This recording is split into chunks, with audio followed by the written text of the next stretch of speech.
This is not a tale of a pope, nor a sermon from the Vatican. It's the story of a soul, ancient, radiant, yet burdened by the weight of countless lives. Imagine a man, known as Francis, standing alone in the silence of prayer, his spirit slipping beyond flesh, glimpsing the eternal mirror, where every pain and act of forgiveness is laid bare. Why would a soul choose a life of such sacrifice, only to linger in the gray light after death, guiding the lost? What did Pope Francis see when he faced the truth of his existence? Stay with us, for the answer might awaken something within you. This is not the story of a man draped in papal robes, nor the chronicle of a saint carved in stone. This is the account of a soul, ancient, radiant, yet tethered to the weight of countless lives, who dared to step beyond the veil of flesh and glimpse what lies on the other side. His name, in this life, is Pope Francis. But what he saw when he left his body was not bound by titles or time. It was a journey into the eternal, a moment where the soul of a man became a spark in the infinite light. And if you're listening now, perhaps it's because something within you already knows this truth, waiting to be remembered. It began in the quiet of a night, not unlike any other, when the world fell silent, and the man known as Francis knelt in prayer. His heart, heavy with the cries of a fractured world, sought not answers, but surrender. And then, something stirred, a faint ringing, like the echo of a bell forged in the stars. His breath slowed, his body grew still, and he felt it, the sensation of shedding a heavy cloak, not of fabric, but of flesh. It was not a dream, not a vision conjured by the mind, but something far more real. His soul, unbound, lifted gently, as if carried by an unseen current, and he was no longer in the room, no longer tethered to the earth. He described it with a simplicity that belied its profundity. First there is a warmth, he said, then a light, not blinding but alive, pulsing like the breath of the universe. And then everything falls away. His body remained below, a quiet vessel resting in prayer, but his consciousness soared. He saw the room from above, the flicker of candles, the worn wooden floor, the faint shadow of his own form, still and serene. It was strange at first, to witness himself as a stranger might, yet there was no fear, only a lightness that felt like coming home. The air shimmered, and the walls of the world dissolved, giving way to a space with no edges, no ceiling, no floor, a realm he would later call the sphere of light. In this space, there was no sound, yet he understood everything. Thoughts did not come as words, but as waves of knowing, instant and complete. He was not alone.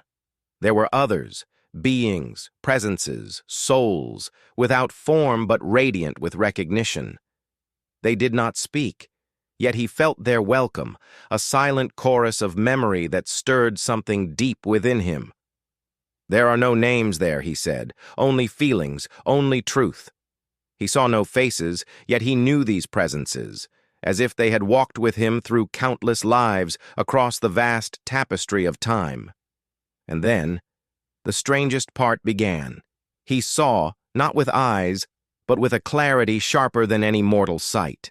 He saw himself, not as the man in white, but as a soul woven from light and shadow, carrying the echoes of every life he had lived. He saw moments of pain, of betrayal, of love given and withheld, each one a thread in the fabric of his being. It was not judgment, not a reckoning, but a remembrance, a chance to see who he truly was. And in that moment, he understood. The soul does not leave the body to escape. It leaves to remember, to know, to become. What did Pope Francis see next as he stood in this radiant expanse? The answer lies just beyond, and it might change the way you see not only death, but life itself. Stay with us, for the journey has only begun. The journey of the soul known as Pope Francis did not end in the shimmering expanse of the sphere of light. It was merely the threshold, the first step into a truth so vast it makes our earthly lives seem like fleeting shadows on a cave wall. What he saw next was not the end, but a beginning, a revelation that death is not a curtain falling, but a door opening, not a loss, but a release into something more real than the world we cling to.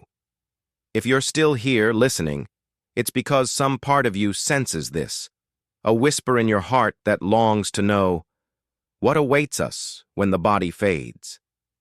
In that radiant realm, Francis felt his soul detach fully, like a leaf slipping from a branch into a gentle stream. There was no pain, no fear, only a profound lightness, as if he had been holding his breath for a lifetime and finally exhaled.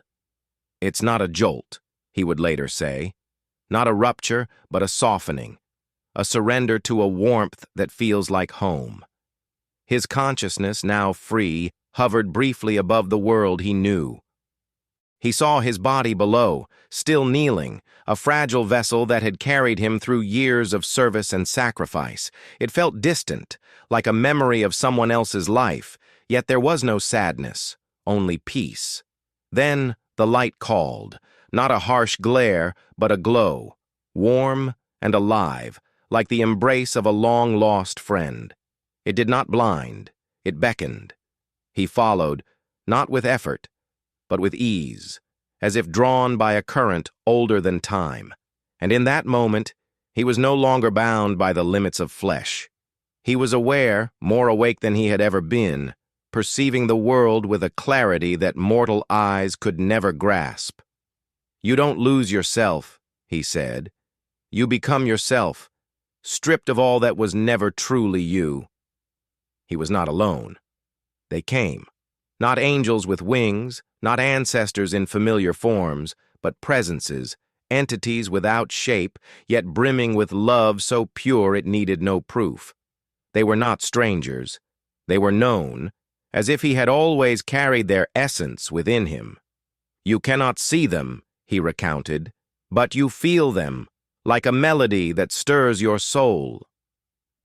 These beings did not speak, yet their presence was a language of its own, a recognition that said, "You are home. You have always been." It was a reunion, not with others, but with the part of himself that had never left this place. This was the truth he carried back. Death is not an end, but a return. It is not a punishment, but a remembering. The soul does not vanish. It expands, shedding the weight of the body to embrace the infinite. "You are still you," he said, "but more, without the masks, without the fears, without the chains of time." In that space, he felt no judgment, only a quiet invitation to see, to know, to grow. The world he left behind seemed small, a fleeting stage for a play far grander than we dare imagine. But what came next was even more profound. As Francis lingered in this light, he was shown something, a moment of truth that would change not just his understanding of death, but of life itself. What was it that awaited him in the depths of this eternal mirror? The answer is closer than you think, and it might just awaken the spark within you. Stay with us, for the veil is thinning, and the truth is calling. In the boundless expanse where the soul of Pope Francis lingered, the light did not fade. It deepened, drawing him toward a moment of truth that would echo through every fiber of his being. This was no court of judgment, no throne of divine reckoning. It was something far more intimate, far more profound, a mirror not of glass, but of eternity, where the soul stands naked before itself. Here, in this radiant stillness, Francis faced the tapestry of his existence, not just this life, but all lives, woven together in a dance of light and shadow. If you're still with us, it's because you feel it too, the question that haunts us all. What do we see when we face the truth of who we are? He called it the eternal mirror, a presence that did not speak, yet revealed everything. As he stood before it, time unraveled, and his life unfolded, not as a sequence of events, but as a symphony of feelings, intentions, and impacts. He saw every moment of his earthly journey as Francis. The quiet prayers in the Vatican, the outstretched hands to the poor, the words of forgiveness spoken to a world torn by hate. But he saw more. Keep Truoch lives where he had been a warrior, a betrayer, a healer, each choice a thread in the fabric of his soul. It's not about what you did, he would later say, but why you did it. The heart behind the deed is what shines or weighs you down. In this mirror he felt everything. Every wound he had caused, intentional or not, returned to him, not as punishment, but as understanding.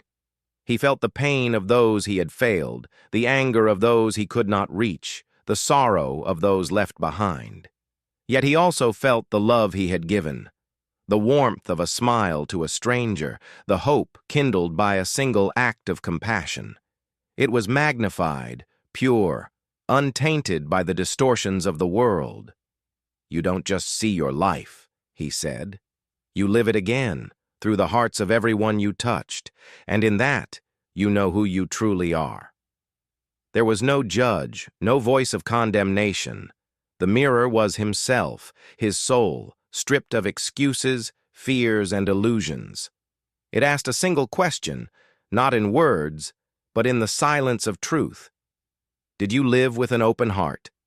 He saw moments of pride, of doubt, where fear had closed him off, and moments of surrender, where love had made him boundless. Each was a lesson, not a sentence, an invitation to grow, to heal, to become. It's not about perfection, he said. It's about honesty. The soul cannot lie to itself. Some might shrink from such a mirror, fearing what it reveals. Yet Francis felt no shame, only clarity. The presences around him, those radiant beings of light, did not point to his flaws, but held space for his awakening. Hay showed him the ripple of every choice, how a single word of forgiveness had shifted the path of a stranger, how a moment of doubt had taught him humility. You are not judged, he said. You are known, and in being known, you are loved. What happened next, as Francis stood before this mirror, was a revelation that reached beyond his own soul to the very essence of existence. What did he see in the depths of this eternal truth? The answer is not just his, it's yours, waiting to be uncovered. Stay with us, for the journey is far from over, and the light is calling you closer. The soul of Pope Francis, having gazed into the eternal mirror and felt the weight and warmth of his existence, did not remain in that radiant stillness. The light shifted, like a tide pulling him deeper, into realms beyond the grasp of earthly minds, realms that were not places, but states of being, each vibrating with the essence of the soul's inner truth. These were the layers of the afterlife, not heavens or hells crafted by human fears, but tapestries of light and shadow where every soul finds its reflection. If you're still here, it's because you sense it, the question that lingers in the quiet of your heart. Where do we go when the veil of life lifts? Francis felt himself drawn forward, not by force but by a gentle call, as if the light itself recognized him.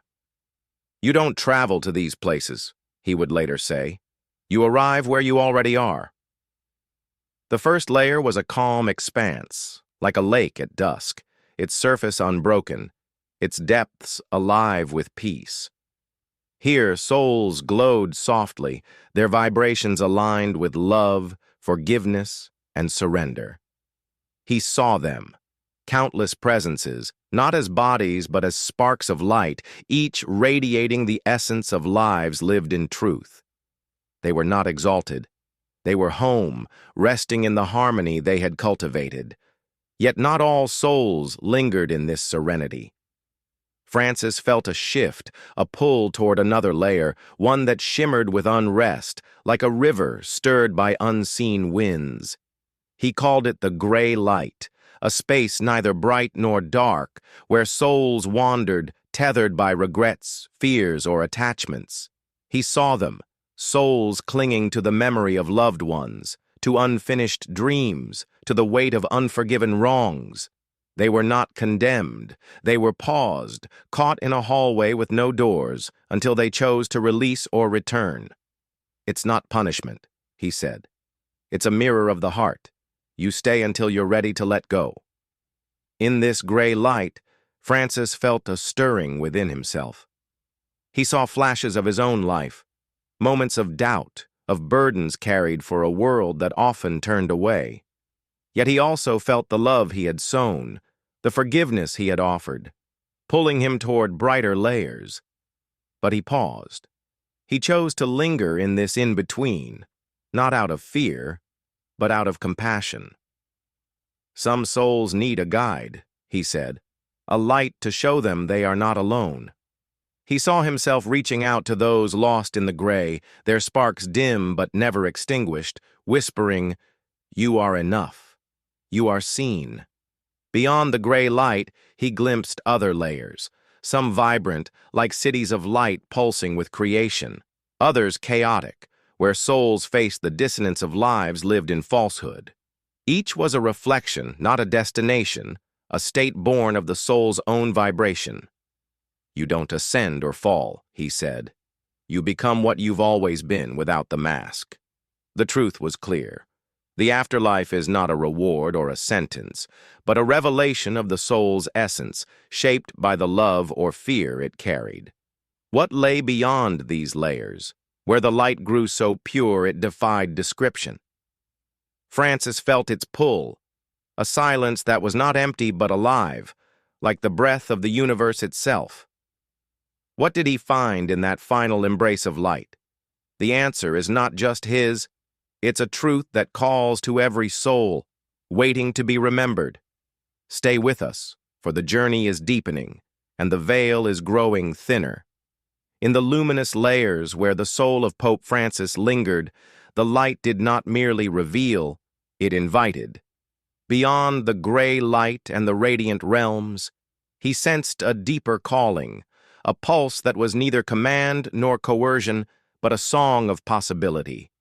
It was the moment when the soul, having seen itself in the eternal mirror and felt the vibrations of its own truth, faced a choice: to remain in the boundless light or to return, to weave itself once more into the tapestry of earthly life.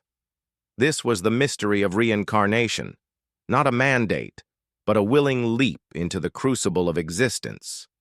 If you're still listening, it's because your soul knows this choice. A whisper that asks, "Why do we come back?" Francis felt it like a tide, a surge of energy that was both his own and greater than himself. In the presence of radiant beings, entities of light who were neither judges nor saviors, he saw the unfolding of a vast symphony.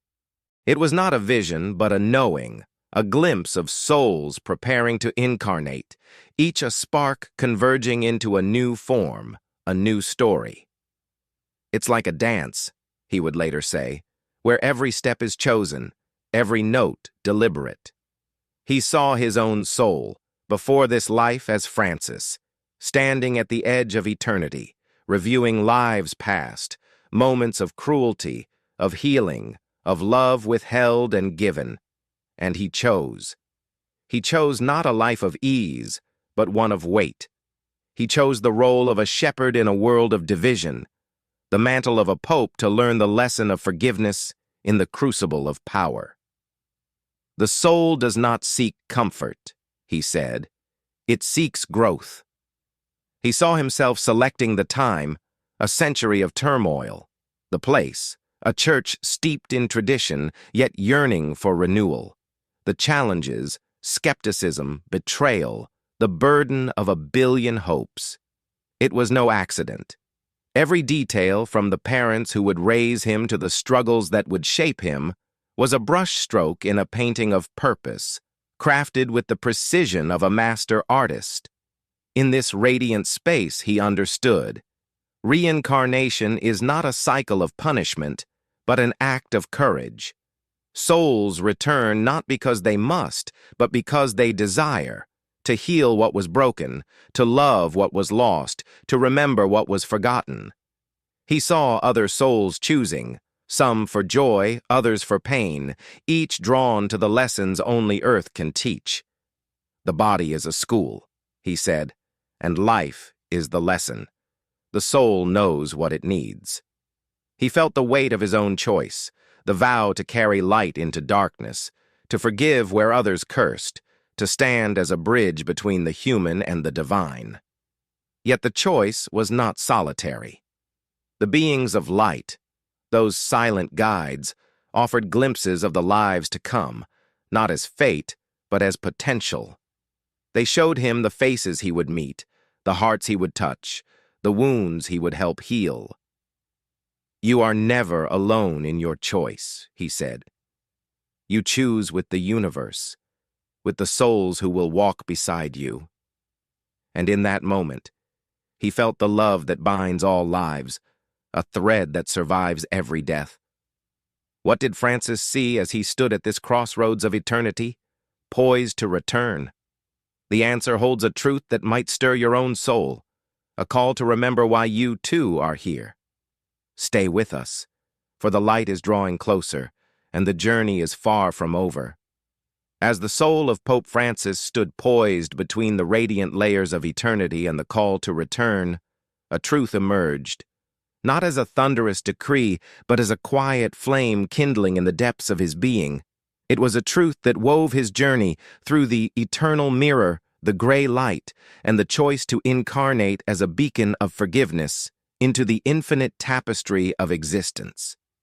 This was the heart of his vision, the message that burned brighter than any sermon or creed. Life and death are not adversaries, but partners in the soul's awakening. If you're still here, it's because your heart hears this call, a whisper asking, "What is the purpose that anchors us to this fleeting world?" Francis saw that his life, with its trials and moments of grace, was no coincidence. Every soul, he realized, is a deliberate spark, a choice forged in the light of eternity to craft a story of growth, love, and remembrance. "You are not a body seeking meaning," he would later say, "but meaning clothed in a body." His journey beyond the veil showed that life is a canvas. Each joy, each sorrow, each act of forgiveness, a stroke of color in a masterpiece only the soul can comprehend. Death does not destroy this. It reveals it, unveiling the beauty of a life lived with purpose. The deepest pain, he understood, is not death, but forgetfulness. The illusion that we are alone, that our struggles are random, that our choices lack weight. "The soul never forgets," he said, "but the body blinds us, and the world distracts us." In the light, he saw that every challenge he faced, every doubt, every plea for peace in a fractured world, was a lesson chosen before birth, a chance to refine the light within. Forgiveness, his soul's great mission, was not an obligation, but a key, unlocking the chains of fear and division. "To forgive is to remember," he said, "to see the spark in another, even when they cannot see it themselves." Death, he learned, is not an abyss to dread. It is a gentle exhale, a return to the source where the soul is not judged but embraced, not diminished but expanded. "It's not an end," he said, "but a doorway to a truth you've always known." The afterlife is not a realm of reward or punishment, but a state of being, a reflection of the love or fear we carried. Yet the soul's journey continues, returning not out of duty, but out of love. A love that seeks to heal, to grow, to illuminate. Francis saw his incarnation as a pope as an act of courage, a vow to carry light into the darkest corners of human experience. This is the essence.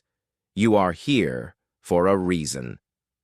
Your life, with all its pain and beauty, is a sacred choice, a thread in the eternal weave. To live with an open heart, to forgive, to love even when it wounds. This is the soul's purpose, the bridge between life and death. "The light is within you," he said. "You are never lost, only finding your way home." What final truth did Francis carry back from this vision? A truth that could shift not just his path, but yours. The answer is closer than you imagine, a spark waiting to ignite. Stay with us, for the light is drawing nearer, and the story is not yet complete. The soul of Pope Francis, having journeyed through the eternal mirror, the gray light, and the radiant layers of existence, stood on the cusp of a truth so profound it could not be contained in words alone. It was a truth that wove his life as a shepherd of forgiveness into the vast tapestry of eternity. A truth that bound every soul, his, yours, mine, in a shared dance of awakening. As he returned to his body, the weight of flesh settling once more, he carried not just a vision, but a call, a whisper from the light that echoed in every prayer, every act of compassion. If you followed this far, it's no accident. Your soul is listening, waiting for you to answer. Will you heed the call that changes everything? Francis awoke from his journey, not as a man transformed, but as a man remembered. The world, with its clamor and chaos, seemed smaller, a fleeting stage for a play far grander than human eyes could see. "We are not here to live," he said, "but to become." His vision revealed that life and death are not endpoints, but moments in a spiral of growth, each turn a chance to shed fear and embrace love. The soul, he understood, is never lost, never abandoned. Even in the darkest hours, it is guided, held, seen. "You are never alone," he whispered, "even when you feel most broken." This is the call he brought back. To live as if you know. To see every stranger as a soul you've met before, every wound as a lesson you chose, every act of forgiveness as a step toward the light. "Do not wait for death to remember," he urged.